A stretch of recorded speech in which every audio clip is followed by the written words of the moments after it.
Hello, knowledge seekers. In this episode of 20-Minute Books, we are diving into At Home by Bill Bryson, published in 2010. This book provides a captivating exploration into the history of domestic spaces, guiding readers through the evolution of various rooms in a house, from the kitchen to the bathroom. Each chapter delves into the historical and social significance of these rooms, unraveling how they transformed into the spaces we are familiar with today.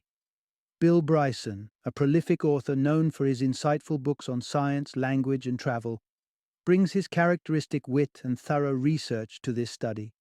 Having served as a journalist and chief copy editor for The Times and The Independent, Bryson's engaging narrative style makes the complex histories of everyday spaces accessible and entertaining.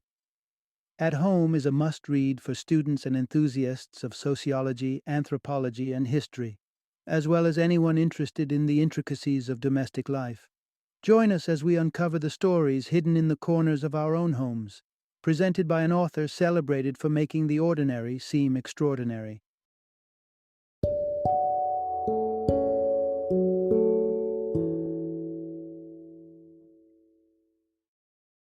At Home, a short history of private life. Introduction. Unveiling the secrets of your everyday space. Discover the hidden history of your home. Have you ever paused to ponder why our homes are structured the way they are, or why certain culinary staples like salt and pepper have become irreplaceable in our kitchens? Perhaps you've questioned the origins of everyday items like the canned green beans sitting quietly in your pantry. If these thoughts spark curiosity, prepare for a delightful exploration into the hidden narratives woven into the corners of our very own homes. This narrative isn't just about structures and items, it's a deeper dive into the history encapsulated within the walls we reside in, a look at why and how our living spaces and the objects within them came to be. Delve into a journey that traverses through a typical house, each room whispering secrets of the past, revealing the profound impact of history on our domestic lives. From the intriguing tale of French soldiers who, lacking a can opener, resorted to shooting at canned food to access their contents, to peculiar historic opinions that once branded board games as dangerously stimulating for women. These stories challenge our modern perceptions. Moreover, learn why medieval monks carried a certain notorious reputation for less than ideal hygiene practices. This exploration isn't just about historical quirks. It serves as a mirror, reflecting on how far societal norms and technologies have evolved, shaping the convenience and culture of modern domesticity. Prepare to see your house not just as a place of personal history, but as a capsule of cultural evolution, reflecting centuries of transformation in habits, design, and societal norms. Whether it's the dining room where families gather, the quietude of the bedroom, or the functional simplicity of the kitchen, every corner holds a story, waiting to be told. Part 1. From shooting at cans to ensuring food safety, the evolution of canned goods. Imagine a kitchen where, instead of the convenience of pulling a tab to open a can of peaches, you needed a chisel or even a firearm. Such was the plight faced by many in the past, particularly soldiers, when it came to accessing the contents of canned foods. This snapshot from history highlights both the ingenuity and the struggles surrounding the early days of food preservation. Historically, ensuring a reliable supply of non-perishable food was a significant challenge. Before refrigeration and modern storage techniques, people faced the daunting task of keeping food edible through harsh conditions, especially during long winters. In the late 18th century, an innovative Frenchman named François Appert proposed a method that seemed promising: storing food in sealed glass jars. Although a revolutionary idea at the time, these jars were not without their flaws, as they often failed to seal properly, allowing air and bacteria to spoil the food inside. The quest for a better solution led to the creation of the metal can by Brian Donkin, an Englishman, in the early 19th century. Originally made from wrought iron, these cans were excessively heavy and notoriously tough to open. Some were even equipped with instructions for opening them using a hammer and chisel, and during military campaigns, soldiers resorted to shooting or stabbing the cans to access their rations. The struggle with can openings persisted until the advent of the can opener in 1925. Prior to this, lighter can materials had been introduced, yet the challenge of opening them easily remained significant. Meanwhile, another sinister issue plagued the food industry: adulteration.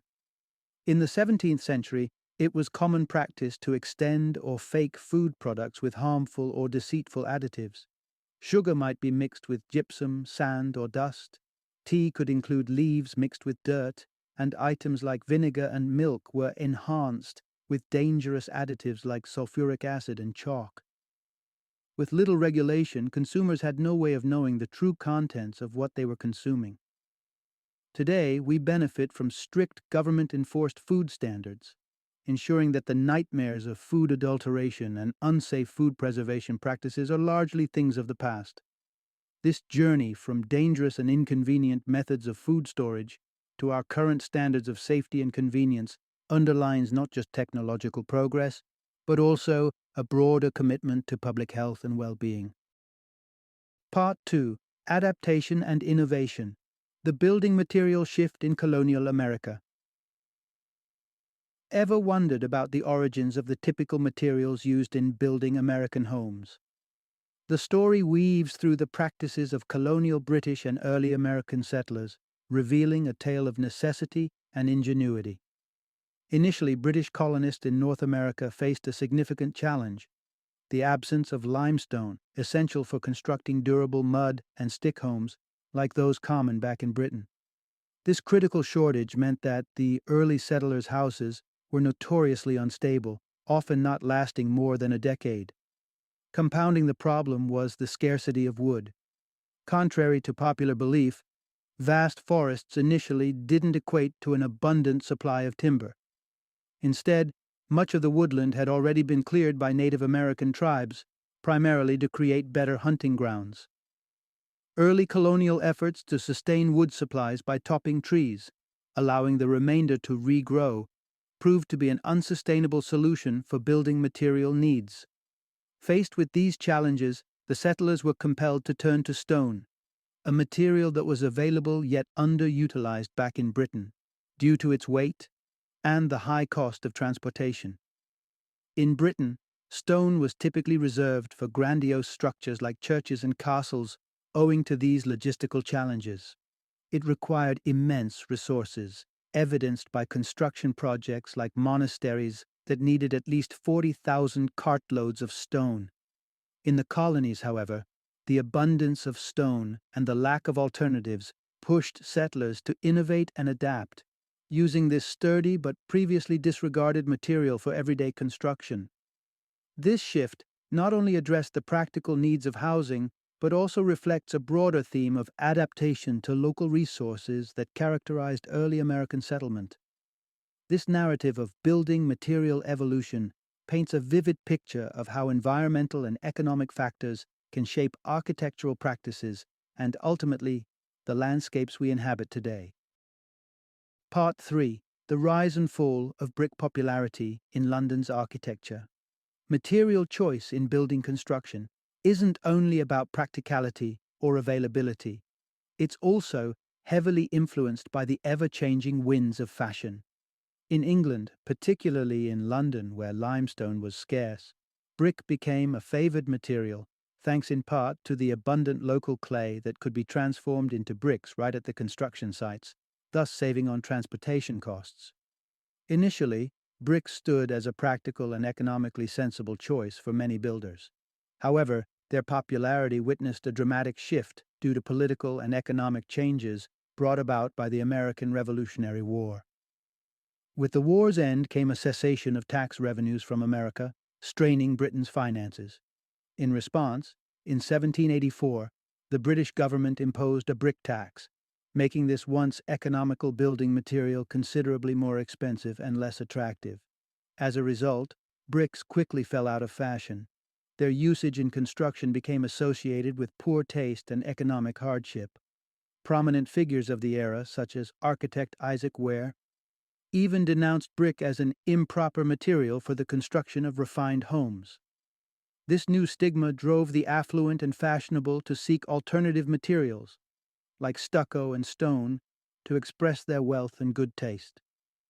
During the late Georgian era, spanning from 1714 to 1830, stucco became a popular solution for covering up brick houses, giving them the grand appearance of being made from stone.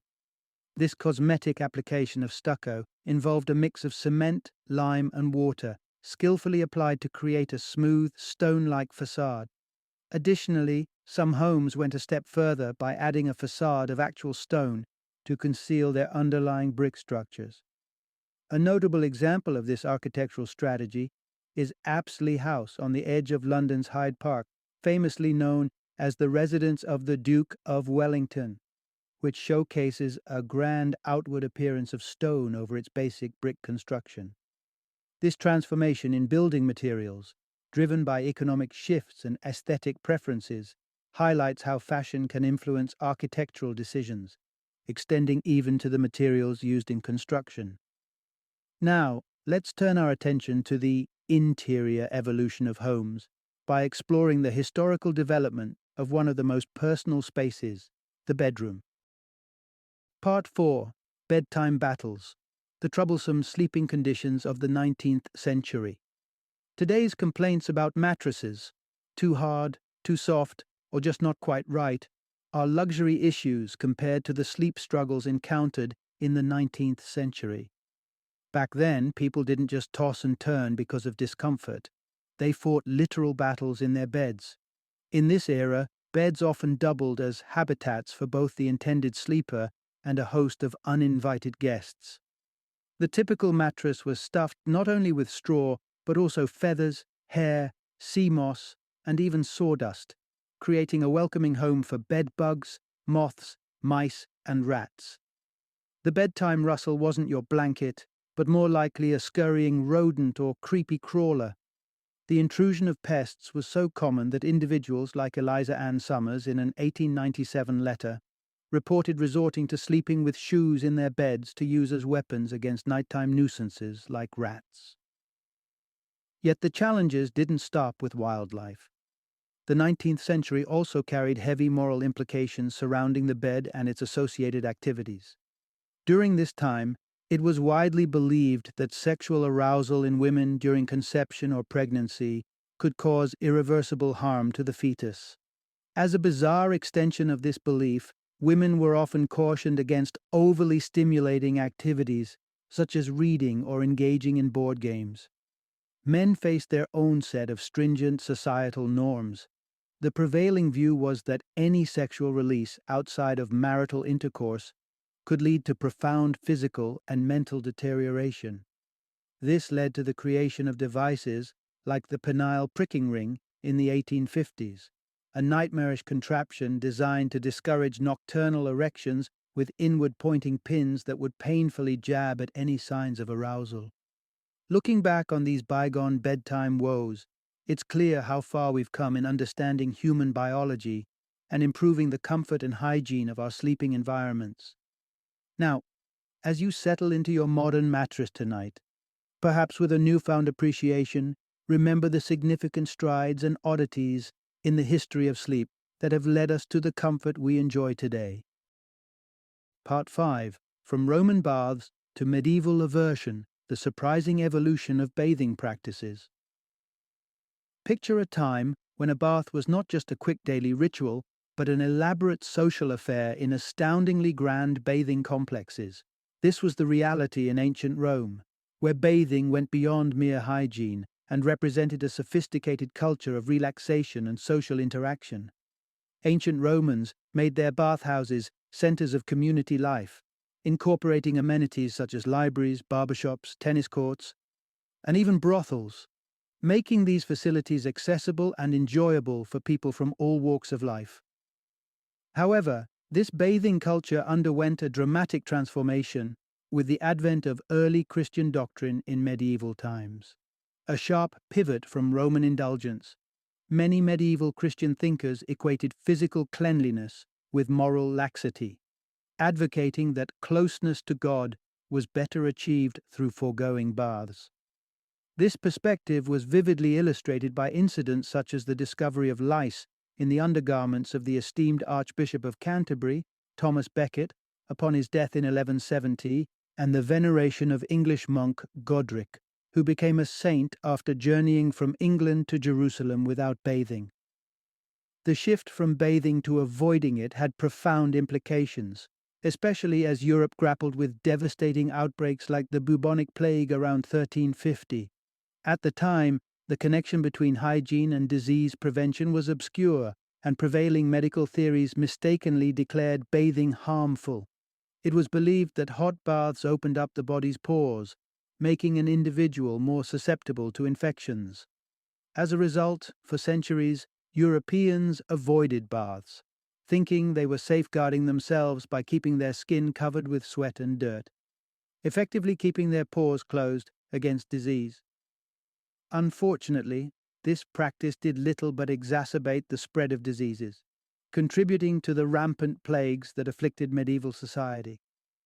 Reflecting on these historical shifts in bathing practices reveals much about the evolving understanding of health and hygiene, influenced by cultural, religious, and scientific perceptions through the ages.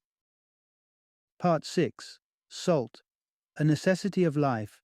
Pepper, a luxury of taste. Take a look at your dinner table, and you'll likely find salt and pepper shakers, a duo so common that their presence is nearly universal in Western dining. But what is it that makes salt and pepper the dynamic duo of the dining table? Starting with salt, this essential mineral is crucial for human survival. Throughout history, humans have gone to extraordinary lengths to secure salt, which has been pivotal not only for its flavor but also for its vital role in human health. Without salt, life itself cannot be sustained, a fact known even in ancient times, prompting such extremes as the Aztecs drying urine to extract edible salt. Moreover, powerful historical figures, such as England's Henry VIII in 1513, showcased their wealth and power by slaughtering 25,000 oxen and preserving the meat with vast quantities of salt. Contrastingly, pepper does not share the life-sustaining qualities of salt, but rather boasts a history of popularity and luxury. While it is not essential for survival, pepper was highly cherished among the ancient Romans, who greatly influenced its spread across Europe. Its value was so recognized that during the siege in 408 CE, the Romans offered 3,000 pounds of pepper as a tribute to pacify the marauding Goth tribes. Even in medieval times, pepper remained a symbol of wealth and prestige. Duke Karl of Bourgogne, for instance, used 380 pounds of pepper to adorn his wedding in 1468. Not as a spice for consumption, but as a decoration to display his opulence. The story of salt and pepper is not just about two condiments on the dinner table. It's a tale that touches on basic survival, extravagant luxury, and everything in between. These staples are tiny yet potent emblems of the broader narratives of history, reflecting the human journey through needs and desires. As such, every sprinkle of salt and dash of pepper carries with it centuries of human endeavor, trade, and cultural exchange. Final summary. The concept of home has undergone a profound transformation throughout history. What once served primarily as a shelter from the elements has evolved into a complex space shaped by cultural shifts, technological advancements, and changing human desires. Today's domestic spaces reflect not just our basic needs, but also our personal tastes, cultural practices, and technological innovations, standing in stark contrast to the homes of the past. Historically, homes were primarily functional, built from whatever materials were available and designed to meet basic needs of protection and warmth. The choices of building materials and the methods of construction were deeply influenced by local availability and economic constraints, leading to a diverse range of architectural styles across different cultures and time periods. In contemporary times, however, homes have become places of comfort and expressions of individuality. Advances in technology and architecture allow for a broad array of materials and designs, enabling personalization of space that was unimaginable in earlier centuries. Modern homes are equipped with conveniences that cater to a lifestyle that prioritizes comfort, efficiency, and aesthetic appeal. Additionally, the role of the home has expanded. It's no longer just a place to live and sleep, but often also a place of work, recreation, and social gatherings. This multifunctional nature reflects broader societal changes, including the rise of remote work and the blending of indoor and outdoor living spaces. The journey from basic shelters to the dynamic, personalized homes of today illustrates not just changes in architecture and technology, but shifts in what we value about our personal spaces. The evolution of home is a mirror reflecting our collective priorities and the advancements of civilization, demonstrating how our private living spaces are intricately connected to broader cultural and technological landscapes.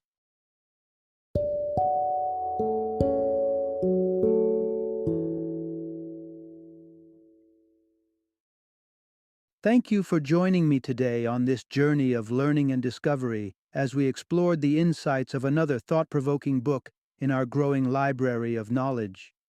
If you've enjoyed our time together, please take a moment to follow our podcast, give us a 5-star rating, and share 20-minute books with other knowledge seekers. Your support truly means a lot. Don't forget to join me again in the next episode, where we will delve into another enriching book. Until then, happy reading and happy listening.